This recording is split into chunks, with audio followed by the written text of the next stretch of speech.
Hi, Sheridan Webb here from the Training Designers Club, which is the place to go for practical L&D support.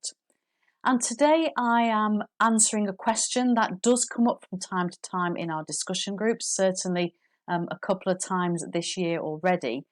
And that is, I've designed a program for first line managers. However, it's really clear that their managers need that training too, but they don't know, won't admit that they do.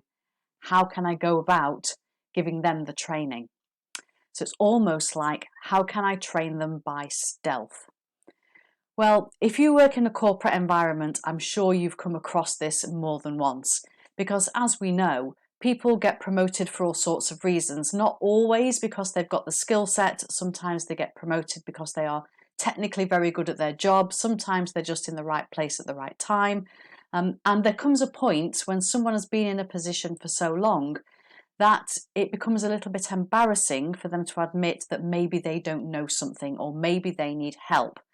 So we can't suddenly put all of these middle managers, these managers of managers, on a first line leadership course because there's a lot of ego involved at that stage and they will feel embarrassed if they have to admit that they don't know things in front of people who are technically their junior. So it can be quite an issue and it's something that is quite common. So here are 5 ways that we can help to overcome that whilst keeping those egos intact. The first one is to involve this group in the research, the design, and especially the pilot of the First Line Manager program. So by getting this group together to say, what are the challenges? How do you overcome that? And, I'm thinking of if we cover such and such a technique or such and such a model, that will be helpful. And of course, you can explain that, you can teach them by stealth, and then they can nod sagely and think, yes, I knew that all along. And of course, if we involve them in the pilot, they're actually experiencing the training. And of course, you're asking them for feedback on it as well. So you can find out what's hitting the mark and what isn't. So that's the first way I think that we can train people by stealth. And I think it's a really powerful way if you've got the opportunity to do that.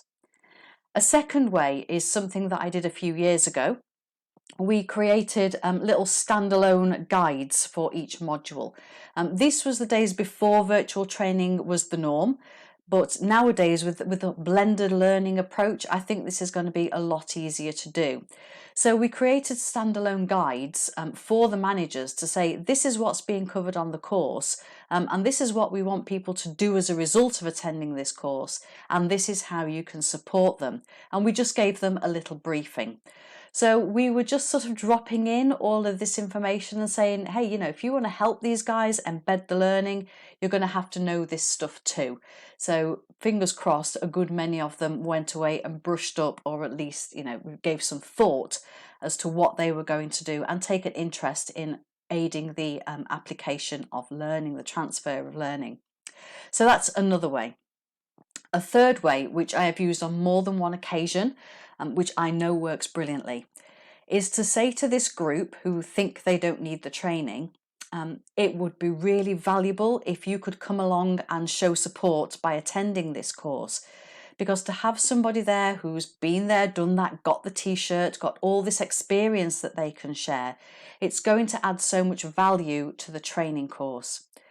This works especially well if you're an external person, because although you may know your subject incredibly well, what you don't necessarily know is the real nitty-gritty of the day-to-day comings and goings of that organisation.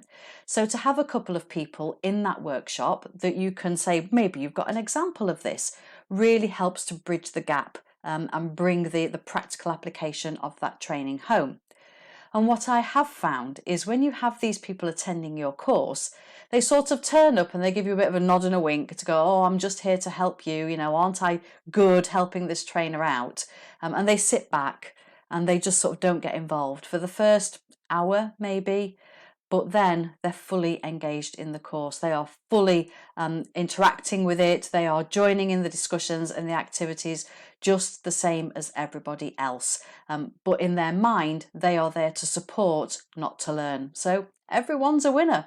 That's a brilliant way if you can get that organised. Another way that we can train people by stealth is to condense it down into a masterclass. To say, your team leaders are coming on this one-day course, this is what we're going to cover, but just to give them the maximum opportunity and just to refresh your skills so we know exactly what's happening and what things we're going to be stressing, come along to a masterclass. So we can pick out maybe the most important thing, or we can give a flavour, just to refresh people's knowledge, to make sure everybody is at least speaking the same language, and can have reasonable conversations. And hopefully some of those people may then come to you afterwards and say, I would like to know more about that, in which case you've then got permission to do a little bit more training with them. The final reason isn't really training by stealth, if I'm totally honest with you, but I do like to give lists of 3 or 5 or 10. That is to redesign the programme with them in mind. So we cover the same core topics.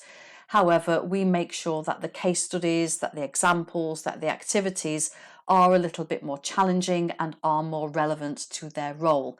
Maybe we expect a little bit more independent learning from them, and maybe we include things like action learning sets or project work just to make it feel that it's more appropriate for someone of their level of experience. So there are my thoughts today. How can we train people by stealth when people don't admit or don't realise that they need training? And this is exactly the sort of practical thing we discuss in our regular drop-ins. We're not about learning theories, we're about solving real-world problems. And that's what the Training Designers Club is all about, and what we discuss in our weekly designer drop-ins in the VIP membership.